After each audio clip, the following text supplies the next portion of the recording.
I'm Margot Politis. Welcome to Study English IELTS preparation. Today we're going to look at the use of pronouns in a story about durian orchards. English uses a range of pronouns for different functions. For example, there are personal pronouns, possessive pronouns, demonstrative pronouns, and reflexive pronouns.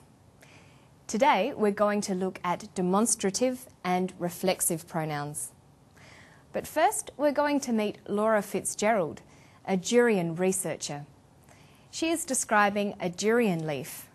Listen to how she uses the demonstrative pronouns this and that.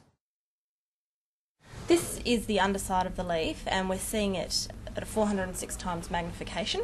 These are the hairs that you see here. This is one of the reproductive structures of the pathogen, and it's called a sporangia. And what's happened is it's been in a drop of rain, it's splashed onto the underside of the leaf, and it's gotten caught in the hairs, and it's what we call germinated and started to grow across the surface of the leaf.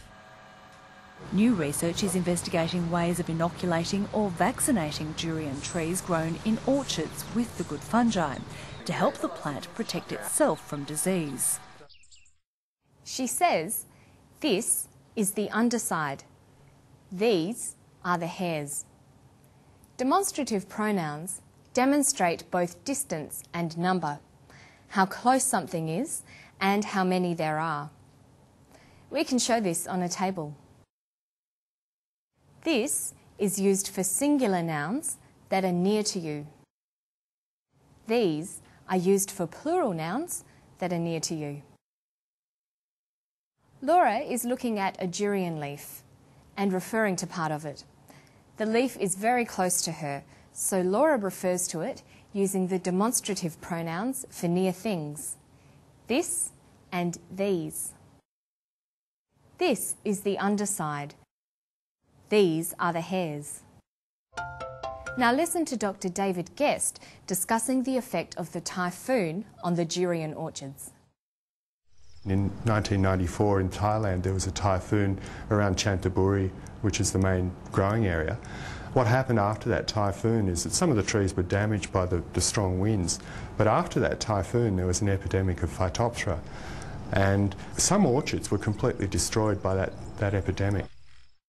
He says, that typhoon, that epidemic.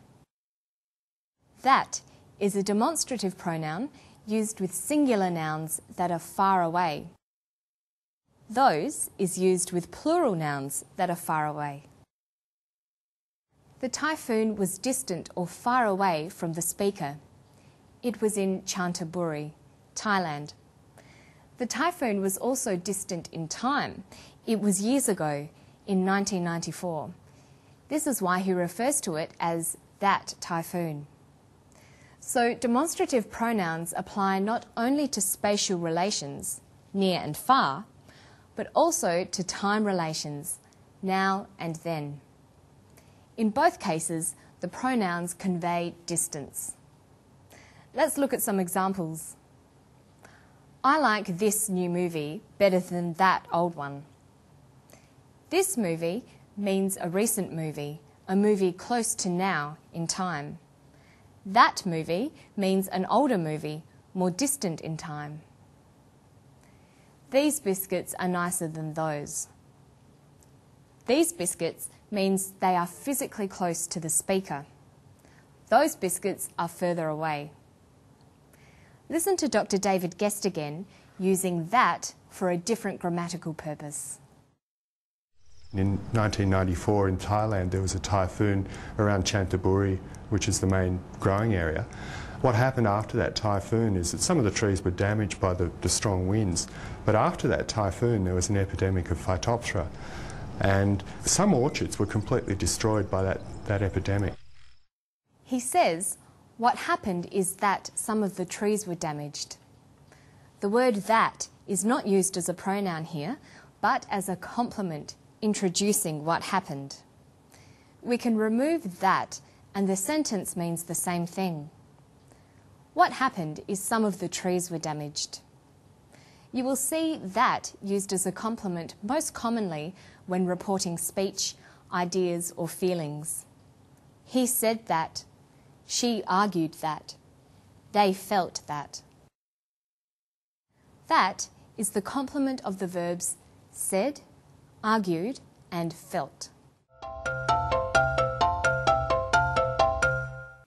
By now, you should be familiar with using demonstrative pronouns to make reference to time and space. Let's look at another group of pronouns, reflexive pronouns. There is one used twice in this clip. See if you can pick it. Because there's a growing Asian population in Australia, there's a growing demand for durians. So we import durians, mostly from Thailand, and Thailand's certainly the world leader in durian production.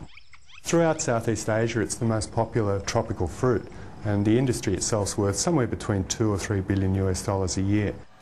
New research is investigating ways of inoculating or vaccinating durian trees grown in orchards with the good fungi to help the plant protect itself from disease. He says the industry itself. Itself is a reflexive pronoun. One of the functions of reflexive pronouns is for emphasis, to mean that person or thing and nobody or nothing else. For example, the house itself is beautiful, but the street is a bit noisy. I wasn't happy with the service, so I went to confront the manager myself.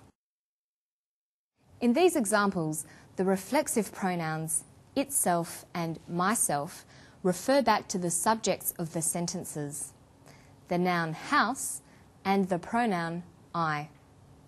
They add emphasis to the statements.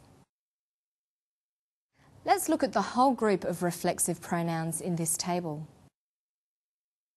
I might want to emphasise myself if I am speaking in the first person, or ourselves if I am talking about me and my friends, using the plural form. I could speak in the second person about yourself or yourselves.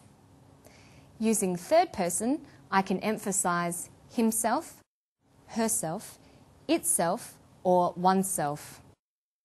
The plural form is themselves. All of these words are reflexive pronouns that can be used for emphasis. Listen to the clip again.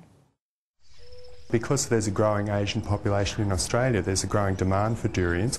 So we import durians, mostly from Thailand, and Thailand's certainly the world leader in durian production. Throughout Southeast Asia, it's the most popular tropical fruit, and the industry itself is worth somewhere between $2 or $3 billion a year.